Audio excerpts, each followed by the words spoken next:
Returning to one of our top stories now, the Prime Minister has thrown his support behind a decision not to dismiss a volunteer firefighter who criticised him at the height of the New South Wales bushfire crisis. Paul Parker claims he was taken off duties after swearing at Scott Morrison, accusing him of not doing enough support to help volunteer crews.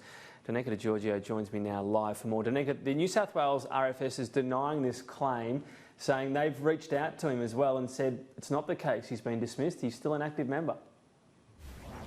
That's right, Tom. The New South Wales RFS and the Commissioner Shane Fitzsimmons confirmed a short time ago that Paul Parker has not been dismissed from his duties, and they've made several attempts to contact him today. Now, the comments were made on January 5 when Paul, who is a volunteer, was working in Nelligan, where several homes were lost on that day, and in fact his own home was damaged in the process. He made these comments swearing at the Prime Minister, and a short time later he was filmed collapsed in a heap on the floor. But Shane Fitzsimmons a short time ago said that despite Mr Parker going on national television last night claiming that he had been sacked from his duties, that is certainly not the case. We're not aware of any such move to have him removed from the organisation. That doesn't mean there hasn't been some conversations locally with his volunteer peers. Of course, I would understand that.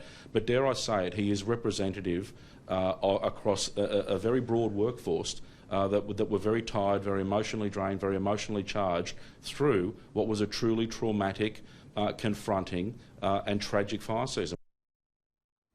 Now, Mr Parker had claimed that he was sacked because of the allegations he made against the Prime Minister and his use of foul language. But Scott Morrison has come out today actually supporting him and saying it was the right call not to sack him.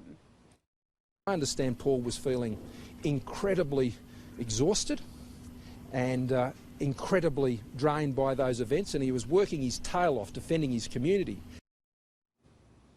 Now, this whole saga has threatened to overshadow an announcement made by Lifeline in conjunction with the New South Wales RFS today that it is launching a special hotline dedicated solely to those who have been impacted by the bushfires, not just those in the towns across New South Wales, but also those who have been indirectly impacted. I asked Lifeline, particularly given that we have seen a lot of trauma on social media, a number of injured animals, there's also guilt, and they actually agreed with me that it is not just those who have been impacted, but it does impact a number of people. So a dedicated hotline, Tom, about 90% increase in calls since the bushfire season began.